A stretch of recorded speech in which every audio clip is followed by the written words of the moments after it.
Paris, 22h47. Les flashs crépitent sur le tapis rouge de l'Opéra Garnier. Snoop Dogg, icône mondiale du rap américain, vêtu d'un costume noir impeccable, salue la foule, le sourire tranquille. Il ne sait pas encore que ce sera la dernière nuit de sa liberté. Dans l'ombre, Derrick Blake, ancien producteur devenu magnate des médias, observe froidement.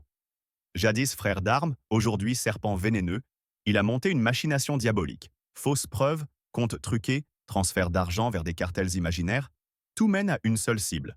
Snoop. À peine Snoop monte dans sa voiture de luxe, une escouade de policiers en civil bloque la rue.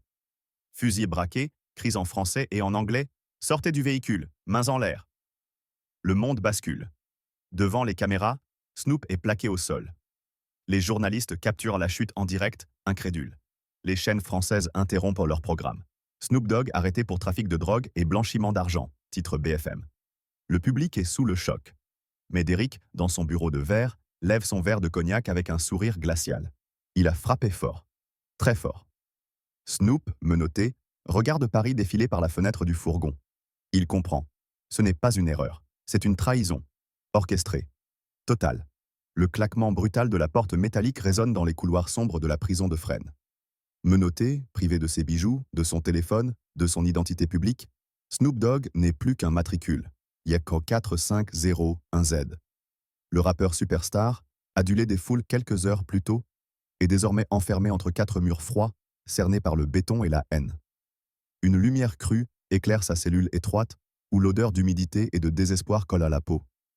Il s'assied lentement sur le lit grinçant, son regard vide, mais son esprit en ébullition. Quelqu'un l'a trahi, quelqu'un l'a vendu.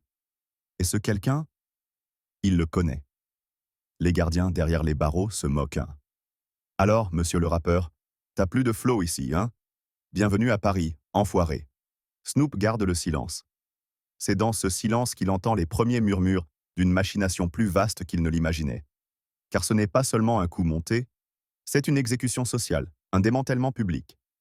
Dans le bureau du juge d'instruction, la procureure française, Claire Montagne, déroule un dossier monstrueux. Transfert suspect, enregistrement bancal, témoignages achetés.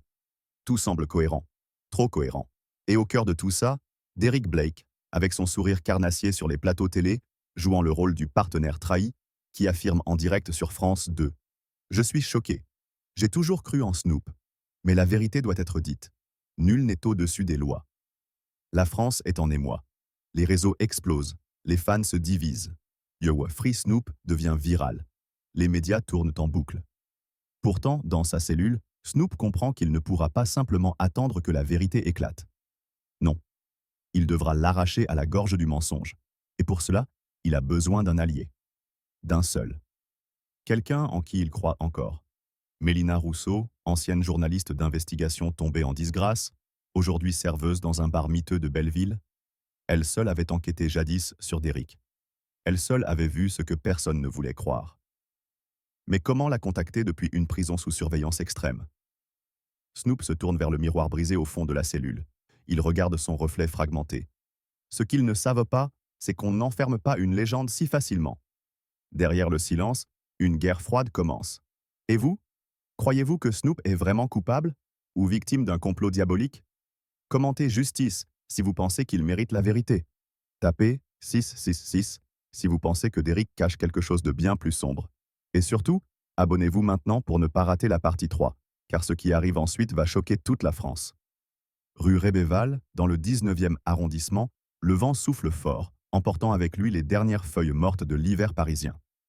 Sous la lumière blafarde d'un réverbère vacillant, Mélina Rousseau fume nerveusement sa énième cigarette, accoudée au zinc graisseux du bar du métro, un boui-boui oublié des cartes postales. Ses yeux cernés fixent la télévision accrochée dans un coin, où le visage de Snoop Dogg, flouté et encadré de mots en lettres rouges, scandale, arrestation du rappeur américain à Paris, tourne en boucle. Elle souffle lentement la fumée, ses mains tremblantes de rage contenue. Autrefois étoile montante du journalisme d'investigation, Mélina avait tout perdu après avoir osé publier un dossier accusant un certain Derrick Blake de blanchiment d'argent via des œuvres caritatives. Le jour même, elle fut licenciée, diffamée, rayée de tous les cercles professionnels. On l'accusa de complotisme, de jalousie. on piétina sa réputation avec une précision chirurgicale. Mais aujourd'hui, les visages changent, les méthodes restent. Et si Derrick est derrière la chute de Snoop, alors elle a enfin une chance de faire tomber le monstre qui a détruit sa vie.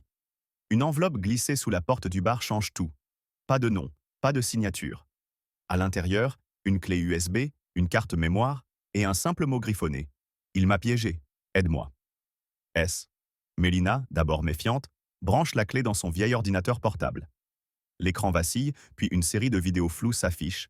Une transaction illégale dans un garage du 13e arrondissement, la silhouette d'un homme, indiscutablement Derrick, qui parle en anglais avec un certain Jules Renoir, commissaire de police influent et corrompu. Des noms apparaissent, des comptes offshore, puis un enregistrement audio. Le nègre américain? T'inquiète, dans 2 jours il sera enterré sous les dossiers. Paris ne se relèvera pas de ce scandale. Mélina ferme les yeux. La nausée monte. C'est pire que ce qu'elle imaginait. Mais agir n'est pas simple. Le système est verrouillé. Toute tentative d'exposition mènera à une seule chose, sa disparition pure et simple. Et pourtant, quelque chose en elle s'est rallumé. Cette rage, cette soif de vérité, ce feu sacré qui l'avait poussée, autrefois, à braver les puissants. Elle sait qu'elle ne peut pas agir seule. Mais elle connaît une personne qui, malgré tout, lui doit une faveur. Un ancien informateur de la DGSI, retiré dans une banlieue oubliée, un homme sans visage, sans nom, mais avec accès à des données que même les services secrets n'osent effleurer. Avant l'aube, Mélina quitte le bar, son manteau trempé par une pluie glaciale. Dans ses poches, la clé USB. Dans ses yeux, une décision. À Fresnes, pendant ce temps, Snoop Dogg lève les yeux vers la petite lucarne de sa cellule. Il ne sait pas encore que, quelque part, dans le ventre pourri de Paris, la roue vient de commencer à tourner. À peine la première lueur du jour s'étire sur les toits gris de Paris que Mélina Rousseau se glisse dans le RER B, direction Massy-Palaiseau. Elle s'assied en retrait, capuchon enfoncé, lunettes noires, sac à dos sur les genoux comme un gilet de sauvetage dans une mer infestée de requins. Le bruit métallique du train couvre à peine le tumulte dans sa tête. Dans sa poche, un numéro. Gabriel. Un nom d'emprunt. Un ancien agent de l'ombre, radié du système pour avoir trop vu, trop su. Elle le retrouve dans un squat abandonné, transformé en bunker numérique, entre câbles tordus, écran CRT et tours d'ordinateur ronflant comme des bêtes de guerre. Gabriel est amaigri, le regard fuyant, mais sa paranoïa est la meilleure garantie de sécurité. Il branche la clé USB, déchiffre les données et son visage blêmit. « Tu n'aurais jamais dû mettre les pieds là-dedans », souffle-t-il. Il ne couvre plus leurs traces. Il tue. Dans la foulée, Mélina comprend. Les noms associés aux comptes offshore n'étaient pas que des politiciens ou policiers. Il y avait des juges, des chefs d'entreprise et même des journalistes, des collègues à elle. Certains morts, d'autres vivants, tous liés par un silence mortel. Mais une vidéo attire particulièrement l'attention. Une séquence tournée en caméra cachée, dans une chambre d'hôtel de luxe. On y voit Snoop Dogg, visiblement sous sédatif, être mis en scène avec 2 mineurs. Une mise en scène mal déguisée, orchestrée par des hommes masqués. Ils l'ont piégé. Jusqu'au bout, murmure Gabriel. Le piège est clair. Effacer son image publique, salir sa réputation à un point de non-retour et le faire passer pour un monstre. Pas seulement pour l'enfermer, mais pour qu'on l'oublie. Pendant ce temps, à Fresnes, Snoop Dogg sent la menace se rapprocher. Le bruit court dans les couloirs que des accidents arrivent à ceux qui parlent trop fort. Un codétenu, un certain Momo le Kabyle, l'avertit discrètement. « T'as pas idée de l'endroit où t'as mis les pieds, frère. Ici, c'est pas qu'une prison. C'est un cercueil à ciel ouvert pour ceux qui le veulent faire taire. » La nuit suivante, la lumière de sa cellule clignote étrangement. Une odeur de brûlé dans le couloir. Puis un cri étouffé, lointain. Quelqu'un a été poignardé au bloc D. Le message est clair, la prochaine cible, c'est lui. Mais ce que les marionnettistes n'ont pas prévu, c'est Mélina. Gabriel accepte de l'aider. Il crypte les fichiers, les envoie à un réseau de journalistes indépendants, il les prévient « Si je meurs, publiez ». Mais à peine quelques heures après l'envoi, le système est piraté. Le site tombe. Les comptes sont bloqués, les menaces commencent. Mélina reçoit un appel masqué. « Tu penses vraiment pouvoir battre le système? Tu es seul. » Et lui, là-dedans, ne tiendra pas une semaine. Et pourtant, elle ne tremble pas. Elle sait qu'elle vient de déclarer une guerre qu'elle ne pourra peut-être pas gagner. Mais elle sait aussi qu'elle n'est plus seulement une journaliste déchue. Elle est le dernier rempart entre un innocent et l'oubli. Elle écrit une lettre à Snoop, l'envoie par un contact infiltré. Ne cède pas, je suis là, et je vais les brûler. Le feu est allumé, et Paris, déjà malade, commence à sentir l'odeur de la poudre. La pluie tambourinait sur les vitres de la gare Montparnasse comme une armée invisible martelant les murs du silence. Mélina Rousseau courait, tête baissée, les vêtements détrempés, tenant contre sa poitrine un disque dur compressé dans une housse thermique. Elle n'avait dormi que 2 heures en 3 jours. Les cernes creusées sous ses yeux lui donnaient un air de spectre, mais sa détermination l'éclairait comme une torche dans la nuit noire. Gabriel avait disparu. La veille, il avait quitté le squat pour sécuriser un autre point de relais. Depuis, plus aucune nouvelle. Son téléphone sonne dans le vide, son adresse IP s'est éteinte comme une flamme soufflée. Et Mélina sait, au fond d'elle, que Gabriel ne s'est pas simplement volatilisé. Il a été effacé. La liste des morts silencieux s'allonge. Un ancien procureur, retrouvé noyé dans la Seine, classé suicide alcoolique. Une journaliste d'investigation percutée par un accident de vélo dans le 17e. Un hacker retrouvé pendu dans sa cave. Tous avaient un lien avec les documents de Snoop Dogg. Tous avaient frôlé de trop près la vérité. À Fresnes, l'air se densifie. Snoop Dogg est transféré au bloc H, la zone discipline renforcée. On lui retire ses maigres effets personnels. Son codétenu Momo a été transféré, sans explication. Aucun contact extérieur autorisé. Il est seul. Livré au bourreau silencieux du système. Et dans le couloir, un surveillant en civil le fixe avec des yeux vides. Il murmure, sans bouger les lèvres. Il ne reste plus longtemps, l'Américain. Pendant ce temps, Mélina se réfugie dans le 13e arrondissement, chez un ancien imprimeur anarchiste, retraité, qui héberge encore parfois des militants perdus. Dans le sous-sol, entre des tonnes de papier journal et des machines rouillées, elle tente de reconstituer les fragments cryptés que Gabriel avait pu sauvegarder avant de disparaître. Les noms, les virements, les caméras, les conversations interceptées. Et puis soudain, un fichier s'ouvre. Une vidéo. On y voit Jacob Morel, directeur de l'unité antiterroriste de la préfecture de police de Paris. Un homme qui, officiellement, n'a jamais eu de lien avec l'arrestation de Snoop Dogg, entré dans une villa privée à Neuilly. Il y rejoint Derrick Blake, cigare aux lèvres, entouré de 3 juges en activité. Le dialogue est clair. Le rappeur américain est à nous maintenant, un symbole. Si on l'écrase, personne n'osera jamais parler. Leur rire résonne comme un couteau sur une assiette vide. Mélina reste figée. Cette fois, ce n'est plus une hypothèse, ce n'est plus une théorie. C'est un complot d'État.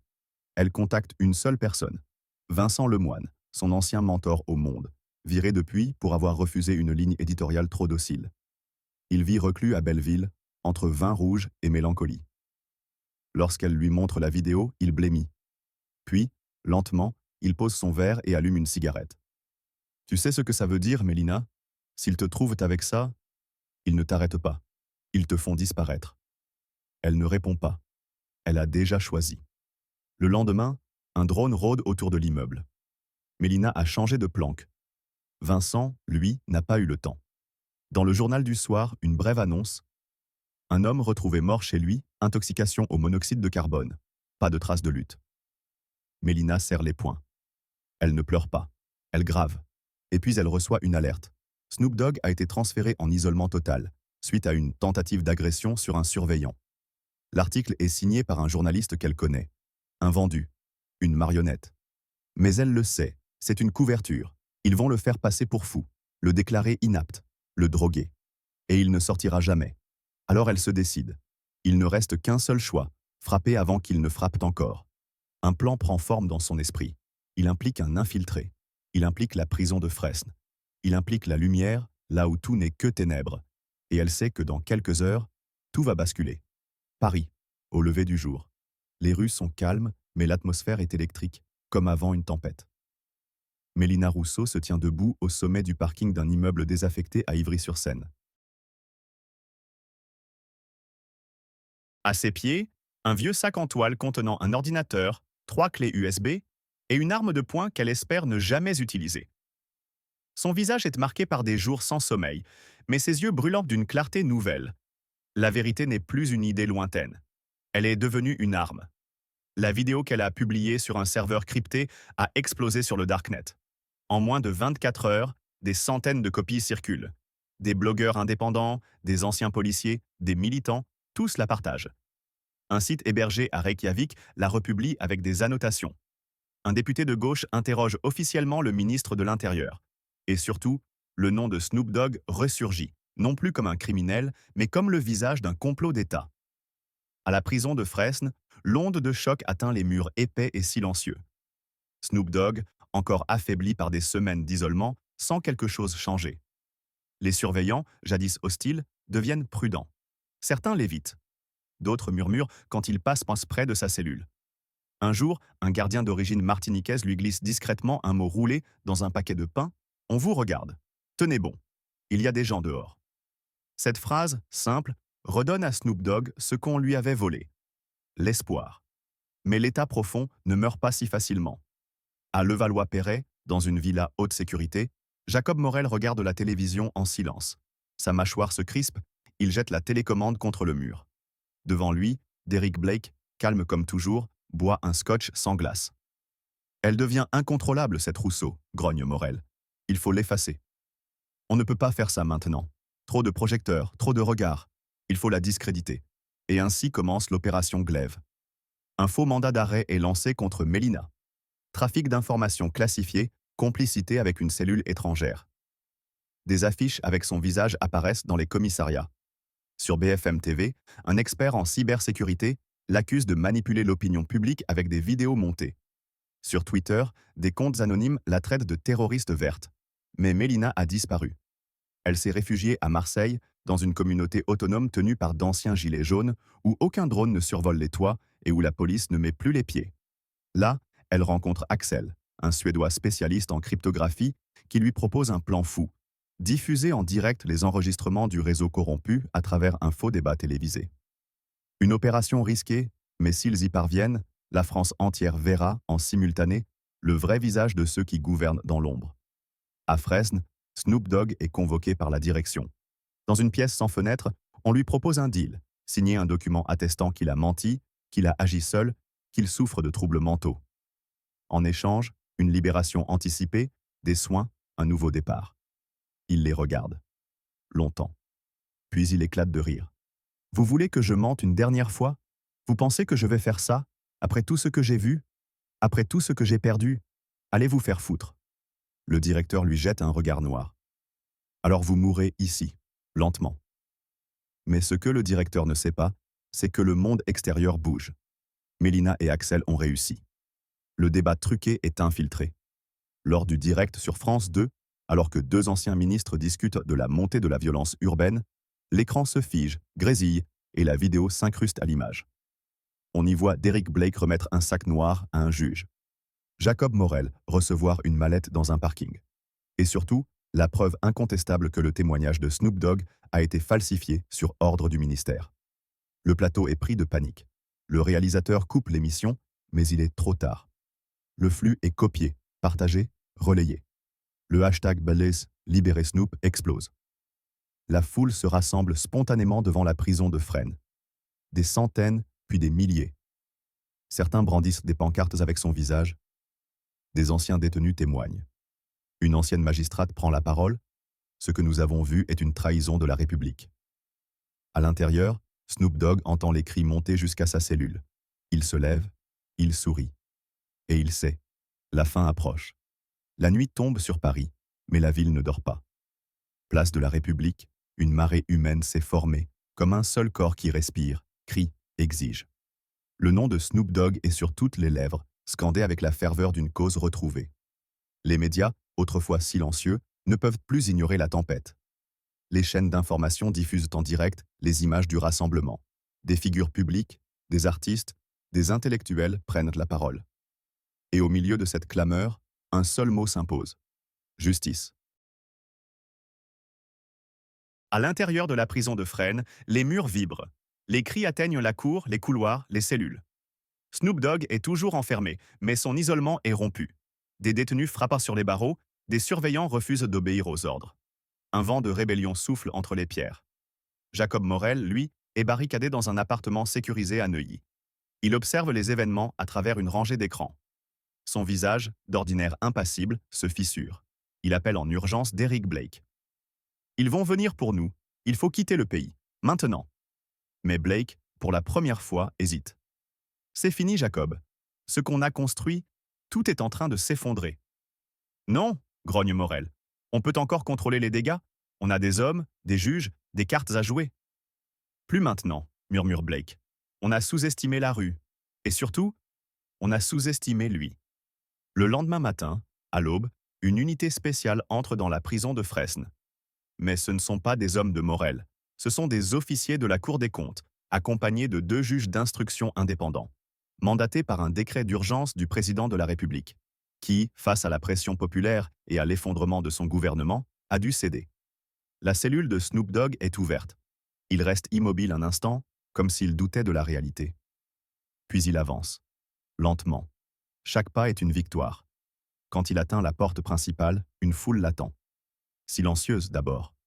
Puis une clameur s'élève, gigantesque, vibrante. Il lève la main. Il ne sourit pas. Pas encore. Mais la guerre n'est pas finie. Derrick Blake, en fuite, tente de rejoindre un hélicoptère privé à la frontière suisse. Il n'y arrivera jamais. Un jeune policier le reconnaît à une station-service. Une course-poursuite s'engage dans les Alpes, entre tunnels et virages glacés. Blake, acculé, abandonne son véhicule et tente de passer la frontière à pied. Il est rattrapé à quelques mètres de la ligne. Quant à Jacob Morel, il refuse de fuir. Il brûle ses documents, efface ses disques durs, détruit les preuves. Il attend, seul, dans son salon vide, un verre de whisky à la main. Lorsque la police sonne à la porte, il sourit avec amertume. Il fallait bien que ça arrive un jour. Au tribunal de Paris, le procès qui s'ouvre 3 mois plus tard est qualifié de procès du siècle. Mélina Rousseau est appelée à la barre comme témoin clé. Son visage, autrefois caché derrière un foulard, est désormais celui de la résistance. Les audiences sont filmées, traduites en plusieurs langues, suivies dans le monde entier. Snoop Dogg, en costume sombre, est réhabilité publiquement.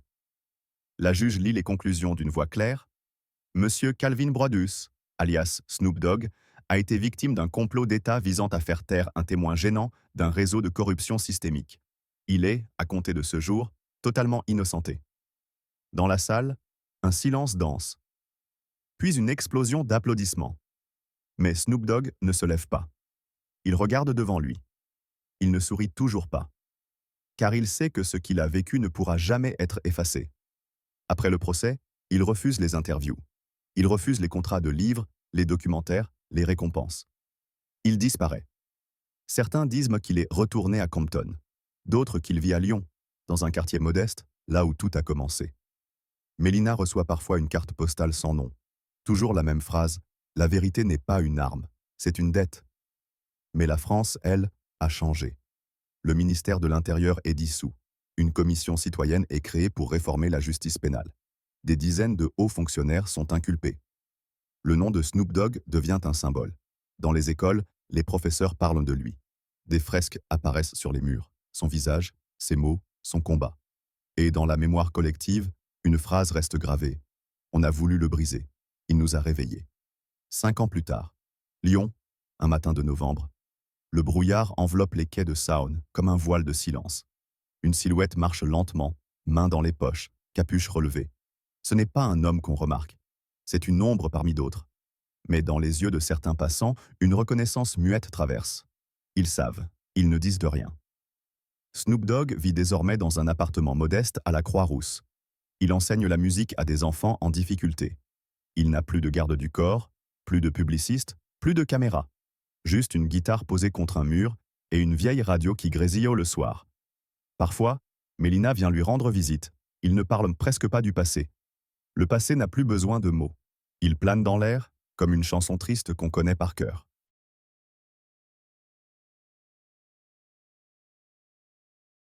Le monde a changé, mais lentement. Trop lentement à son goût. Les chaînes d'oppression trouvent toujours de nouvelles formes. Les visages changent, les méthodes se modernisent, mais la lutte reste la même. Pourtant, quelque chose demeure. Une flamme. Une graine. Un jour, un garçon de 10 ans, à la peau sombre et aux yeux clairs, s'approche de lui après un cours de musique et demande « C'est vrai que vous êtes le Snoop Dogg, celui de l'histoire ?» Il sourit pour la première fois depuis longtemps. « C'est ce qu'on dit, petit.